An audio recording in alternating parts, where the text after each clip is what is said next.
नमस्कार CSK news में आप सभी दोस्तों का एक बार फिर से बहुत बहुत स्वागत है। दोस्तों आज हो गया 6 सितंबर, जो फटाफट ब्रेकिंग न्यूज़ निकल के आ रही है एक एक करके जानेंगे। दरअसल दोस्तों आपको बता दें कि एलएसी पर अगले कुछ हफ्तों में बेहद महत्वपूर्ण और युद्ध जैसे हालात, युद्ध भी हो सकते हैं। अगले 4 हफ्तों में युद्ध हो सकते हैं। लद्दाख पहुंचे भारतीय सेना की पहली माउंटेन स्ट्राइक कोर, इसके बारे में विस्तार से आपको बताएंगे। और उस बीच सीएम योगी ने चीन को दिया बड़ा झटका। यूपी में टेंडर के लिए बंद कर दिए चीनी कंपनियों के दरवाजे। जी हाँ, लद्दाख सीमा विवाद के मद्देनजर लिया बड़ा फैसला। वहीं जापान की ड्रैगन पर स्ट्राइक के बीच भारत आने वाली कंपनियों को मिलेगा सब्सिडी। पीएम मोदी की सरकार ने किया बड़ा ऐलान। तो वहीं एफएटीएफ मीटिंग से पहले बड़ा खुलासा, हिजबुल मुजाहिदीन सलाउद्दीन के आईसिस से हैं कनेक्शन वाले सबूत मिले। जी हाँ, अब तो पाकिस्तान को एफएटीएफ में ब्लैक लिस्टेड होने से कोई नहीं बचा सकता। जी हाँ, वर्ल्ड बैंक की रैंकिंग में भी 3 साल में 158 पायदान की तरक्की। भारत में बड़ी अपडेट, पबजी के बैन के बाद मोदी सरकार चीन को लगा 2.5 लाख करोड़ का नुकसान। जी हाँ, बड़ी चपत बैठी है आर्थिक रूप से, ये भी बताएंगे विस्तार से खबरें जानेंगे। जहां पर सुशांत सुसाइड केस में एनसीबी ने बड़ी कार्रवाई की है। तो एक एक खबरें आपको तह तक गहराइयों तक जानेंगे, लेकिन इससे पहले एक छोटा सा निवेदन, अगर आपने चैनल को अभी तक सब्सक्राइब नहीं किया तो प्लीज सब्सक्राइब की लाल बटन दबाकर चैनल को सब्सक्राइब करें। और अगर आप भी मानते हैं कि प्रधानमंत्री मोदी के नेतृत्व में ये देश चीन और पाकिस्तान जैसे दुश्मन देशों को मुंहतोड़ और करारा जवाब देने के लिए पूरी तरीके से सक्षम है, तो इस वीडियो को दिल से लाइक करके कमेंट के माध्यम से जय हिंद लिखना मत भूलिएगा। दोस्तों दरअसल पहली बड़ी अपडेट निकल के आ रही है। अगले 4 हफ्तों में हो सकते हैं भारत और चीन के युद्ध। एलएसी पर अगले 4 हफ्ते बेहद तनावपूर्ण और बेहद महत्वपूर्ण है। लद्दाख पहुंच चुके हैं भारतीय सेना की पहली माउंटेन स्ट्राइक कोर। जी हाँ, दरअसल भारतीय सेना की पहले माउंटेन स्ट्राइक कोर लद्दाख मोर्चे पर पहुंच गई है। इस कोर का गठन चीन को ध्यान में रखकर किया ही गया है और इन पहाड़ों में तुरंत तैनात किए जाने वाले जरूरी सभी साजो सामान है और इसमें सबसे अत्याधुनिक हथियारों से लैस किया गया है। इसमें अत्याधुनिक अल्ट्रा लाइट हैविट्स तोपें भी हैं, जिनमें हेलीकॉप्टर के जरिए पहाड़ों पर तैनात किया जा सकता है। इसे इंडिपेंडेंट बैटल ग्रुप्स यानी आईबीजी में बांटा गया है और हर ग्रुप में 6 तक बटालियन हो सकती हैं, जिसमें तोपखाना, टैंक, मिसाइल यूनिस, सिंगल जैसे सारे कंपोनेंट शामिल हैं। और इस बीच आपको बता दें कि चीन से हालातों की खराबी के बाद बीएजी को लगा दिया गया है। सबसे पहले अग्रिम फ्रंट पर बीएजी को लगाया गया है। Battle groups, independent battle groups, जी हाँ, आईबीजी को लगा दिया गया है। इसे मैं आपको बता दें कि अब माउंटेन स्ट्राइक कोर की भी तैनाती की गई है, जिससे ये दर्शाता है कि आने वाले कुछ समय में हालात तनावपूर्ण के बीच युद्ध जैसी स्थिति भी हो सकती है। हम चलते हैं अगली अपडेट लेते हैं। सीएम योगी ने चीन पर की बड़ी स्ट्राइक। यूपी में टेंडर के लिए बंद किए चीन की कंपनियों के दरवाजे। दरअसल आपको बता दें कि लद्दाख बॉर्डर पर चीन के साथ तनाव के बीच सीएम योगी आदित्यनाथ ने बड़ा फैसला लिया है। योगी सरकार ने यूपी के किसी भी सरकारी टेंडरों के लिए चीन के दरवाजे पूरी तरीके से बंद कर दिए हैं। सीएम की तरफ से राज्य के सभी विभागों को इस प्रतिबंध को लागू करने का आदेश जारी कर दिया गया है। सरकारी आदेशों में भारत के साथ चीन सीमा साझा करने वालों कुछ देशों का जिक्र किया है, लेकिन सूत्रों के अनुसार सरकार का निशाना चीन है। जॉइंट सेक्रेटरी संजय कुमार मिश्र ने बताया है कि राज्य के सभी विभागों के प्रमुख को 26 अगस्त को आदेश जारी किया गया था। पब्लिक सेक्टर, स्थानीय बॉडी, राज्य नियंत्रित एजेंसियों के इस आदेश के अनुपालन का निर्देश जारी किया गया है। इस मामले में अब सरकार एक प्राधिकरण का गठन करेगी, जिससे संबंधित देशों की कंपनियां भी इसमें रजिस्ट्रेशन करा सकती हैं और इनको रजिस्ट्रेशन कराना होगा। तो दोस्तों ये चीन पर बड़ी स्ट्राइक है और यूपी में तो फिलहाल चीन की कंपनियों का निवेश ना के बराबर ही होगा। हम चलते हैं अगली अपडेट लेते हैं। जापान की ड्रैगन पर स्ट्राइक, चीन छोड़कर भारत आने वाली हैं जापानी कंपनियां और इनको भारत सरकार भी देगी सब्सिडी। जी हाँ, दरअसल भारत के साथ सीमा विवाद को लेकर चौतरफा गिरता जा रहा है चीन और भारत ने कड़े कदम उठाते हुए चाइनीज ऐप पर भी प्रतिबंध लगा दिया है। वहीं चीन इस बार हमला भारत के मित्र जापान की तरफ से हुआ है। दरअसल जापान ने कहा है कि वो जापानी कंपनियों को सब्सिडी प्रदान करेगा और जो चीन के बजाय आसियान देशों में अपने सामान्य को तैयार करेगी। इसके साथ ही जापान ने भारत और बांग्लादेश को भी इस सूची में शामिल किया, जहां जापानी कंपनियां अपने उत्पाद तैयार कर सकती हैं। इस तरह जापान के इस फैसले से दोनों देशों को खास लाभ भी होगा। और जापानी कंपनियां भारत भी आ सकेंगी और इसको लेकर मोदी सरकार ने सब्सिडी भी देने का ऐलान कर दिया है। हम चलते हैं अगली अपडेट लेते हैं। FATF मीटिंग से पहले बड़ा खुलासा, हिजबुल चीफ मूसा सलाउद्दीन के आईसिस से कनेक्शन वाले मिले सबूत, चीन की बढ़ गई मुश्किलें, FATF में फिर से हो सकता है ब्लैक लिस्टेड। जी हाँ, दरअसल पाकिस्तान और आतंकियों के बीच सांठगांठ किसी से छिपी नहीं है। हालांकि पाक इस बात से इनकार करता रहा है, लेकिन अब इस बात के सबूत सामने आए हैं। Financial action task forces FATF से पहले ये काफ़ी अहम अक्टूबर में इस बात की समीक्षा की जानी है कि पाकिस्तान को financial action task force FATF action plan को लागू करने में कितना सफल रहा है। इससे पहले ही इस्लामाबाद के विशेष रूप से आतंकवाद के वित्त पोषक देश देने, लगातार आतंक समर्थन करने और आतंकवाद को दिए जाने वाले सक्रिय समर्थन के बढ़ने के प्रमाण मिले हैं। सुरक्षा एजेंसियों ने एक नया दस्तावेज हासिल किया है जो पाकिस्तान के इंटर सर्विसेज इंटेलिजेंस के साथ ही इनकी आतंकवादी समूह की छद्म शाखा की निकटता की पुष्टि करता है। इसके चलते FATF मीटिंग में पाकिस्तान की स्थिति की और ख़राब की संभावना है और जिस तरीके से ये सबूत मिले हैं, इससे आने वाले समय में FATF चीन पाकिस्तान को पूरी तरीके से ब्लैक लिस्टेड कर सकता है। हम चलते हैं अगली अपडेट लेते हैं। भारत सरकार ने बैन की PUBG तो कंपनी को हो गया 2.5 लाख करोड़ का नुकसान। जी हाँ, दरअसल हाल ही में भारत सरकार ने कई मोबाइल ऐप्स को बैन कर दिया है। इसमें गेमिंग ऐप से लेकर डेटिंग, बिजनेस और दूसरी तरीके की ऐप भी शामिल हैं। लेकिन हर जगह चर्चा PUBG मोबाइल गेम की हो रही है। PUBG मोबाइल का स्वामित्व चीनी कंपनी टेंसेंट के पास है। भारत में PUBG की रेवेन्यू हिस्सेदारी 5% से भी कम है, लेकिन PUBG पर प्रतिबंध लगाने से कंपनी को तगड़ा झटका लगा है।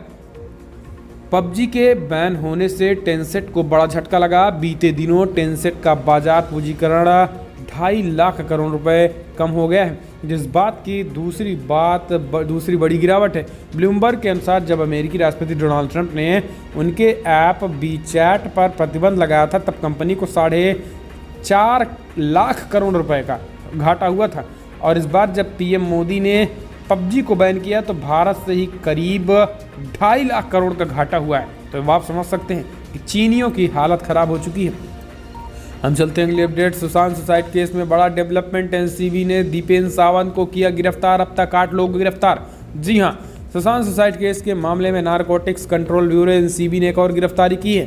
NCB ने ड्रग्स के मामले में सुशांत के स्टाफ दीपेंद्र सावंत को गिरफ्तार किया है। इससे पहले शुक्रवार को रिया चक्रवर्ती के भाई सौबिक चक्रवर्ती और सैमुअल मिरांडा को NCB ने गिरफ्तार किया था। अब इस मामले में कुल 8 लोगों की गिरफ्तारी हो चुकी है। अब इस मामले में NCB 7 लोगों को गिरफ्तार कर चुकी है।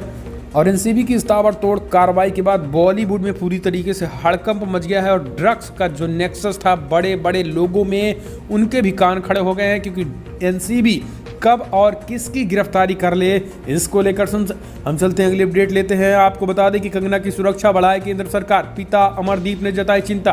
दरअसल आपको बता दें कि बॉलीवुड क्वीन कंगना रनौत के पिता अमरदीप ने केंद्र सरकार से अपनी बेटी को सुरक्षा प्रदान करने की मांग की है। उन्होंने कहा है कि मुंबई में शिवसेना के सांसद की टिप्पणी से उन्हें चिंता सता रही है। ऐसे में उनका सरकार से आग्रह है कि उनकी बेटी की सुरक्षा बढ़ाई जाए। उधर सरकाघाट के विधायक कर्नल इंदु सिंह ठाकुर ने भी कंगना के पिता की बात का समर्थन करते हुए कंगना की सुरक्षा प्रदान करने की भी केंद्र सरकार से मांग की है। उधर विधायक ने कहा है कि शिवसेना के सांसद संजय रावत संकीर्ण सोच का परिचय दे रहे हैं।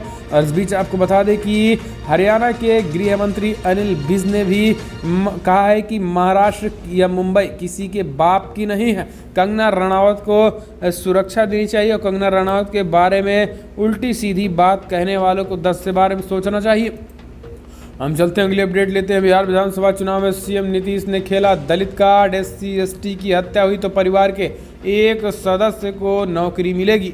आपको बता दें कि एक तरफ जहां NDA में शामिल लोजपा प्रमुख चिराग पासवान नीतीश से नाराज हैं, तो दूसरी तरफ हिंदुस्तानी आवाम मोर्चा के प्रमुख जीतन राम मांझी नीतीश के साथ हैं।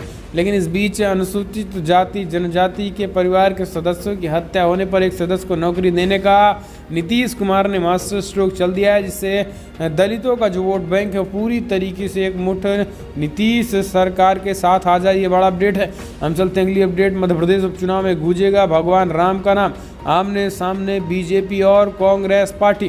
दरअसल मध्य प्रदेश में विधानसभा उपचुनाव की तैयारियों में जमीनी मुद्दों से ज़्यादा मुकाबला अब राम नाम पे हो चुका है। बीजेपी की तो राम नाम को लेकर हमेशा ही चुनाव लड़े हैं, लेकिन इस बीच कांग्रेस पार्टी भी राम नाम जिस तरीके से हिंदुत्व को लेकर और देश भर में भगवान श्री राम को लेकर क्रांति हो गई है, अब कांग्रेस पार्टी भी इसके पीछे पीछे जाती हुई दिखाई दे रही है। यही कारण है कि अब राम के नाम पर कांग्रेस पार्टी भी अपनी नैया पार कराने में लगी हुई है मध्य प्रदेश में। हम चलते हैं अगली अपडेट लेते हैं। आपको बता दें कि संसद में प्रश्नकाल को लेकर टीएमसी ने मचाया खूब हंगामा, लेकिन अब बंगाल विधानसभा में खुद ही अब प्रश्नकाल से कर लिया किनारा। जी हां, संसद के मानसून सत्र के दौरान प्रश्नकाल को रद्द करने के मोदी सरकार के फैसले को लेकर तृणमूल कांग्रेस भले ही बीजेपी के खिलाफ हमले पर हमले बोल रही हो, लेकिन बंगाल में उनकी अपनी सरकार ने इसी रास्ते का अनुसरण किया। आपको बता दें कि पश्चिम बंगाल विधानसभा के स्पीकर बिमान बट्टोपाध्याय ने शुक्रवार को इस बात की पुष्टि की है। इंडिया टुडे से बातचीत करते हुए उन्होंने कहा है कि ये इतने कम समय में संभव नहीं है। मैं स्वास्थ्य संबंधित चिंताओं के कारण अपने विधायकों को लंबे समय तक अंदर नहीं रखना चाहता हूं। बंदोपाध्याय ने कहा है कि देश में कोई भी विधानसभा लंबे समय तक सत्र नहीं चला रही है। आपको बता दें कि इससे पहले गुरुवार को अध्यक्ष ने घोषणा की थी कि अगले सप्ताह एक 2 दिवसीय मानसून सत्र का आयोजन किया जाएगा, जो 9 सितंबर को शुरू होगा। इसे ध्यान को रखते हुए 8 से 10 सितंबर के बीच विधानसभा सत्र में भाग लेने वाले सभी विधायकों के कोविड रैपिड एंटीजन टेस्ट आयोजित करने की व्यवस्था की जा रही है।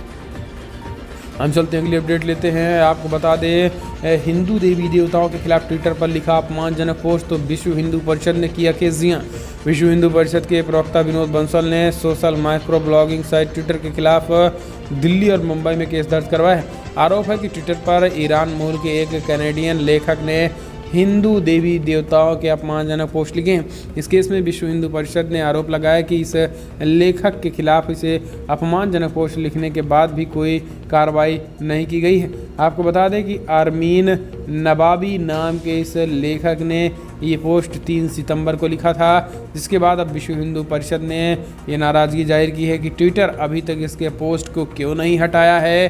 क्या ये भड़काऊ बयान नहीं है?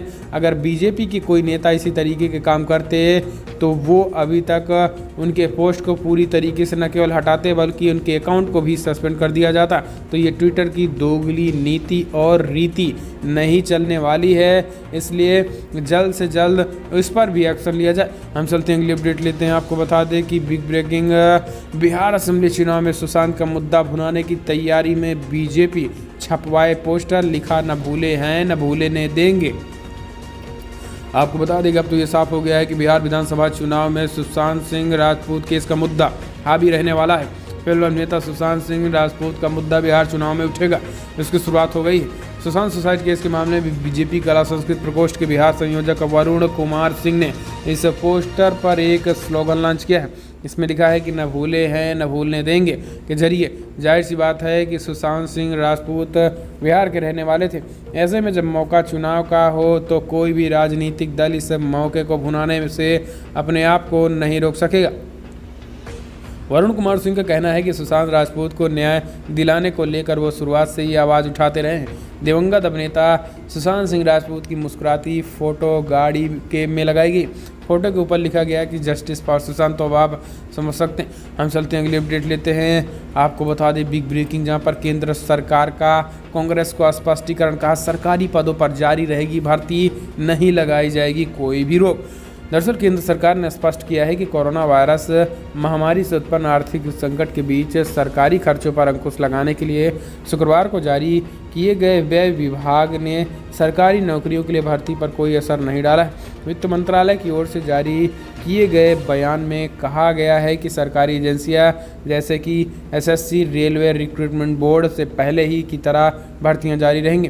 वित्त मंत्रालय ने एक नोटिफिकेशन जारी करते हुए साफ किया है, भारत सरकार में खाली पदों को भरने के लिए किसी भी नई भर्ती पर रोक लगाई गई है। मंत्रालय ने स्पष्ट किया है कि 1 जुलाई 2020 के बाद यदि कोई नया पद बनाया गया है जिसके कारण व्यय विभाग की मंजूरी नहीं ली गई है और इसे यदि नियुक्ति की गई तो इसे रिक्त ही रखा जाएगा। हम चलते हैं अगली अपडेट लेते हैं। आपको बता दें कि सीएम योगी का सख्त निर्देश, किसी भी हाल में 9:30 बजे तक ऑफिस पहुंचकर काम शुरू करे सरकारी कर्मचारी।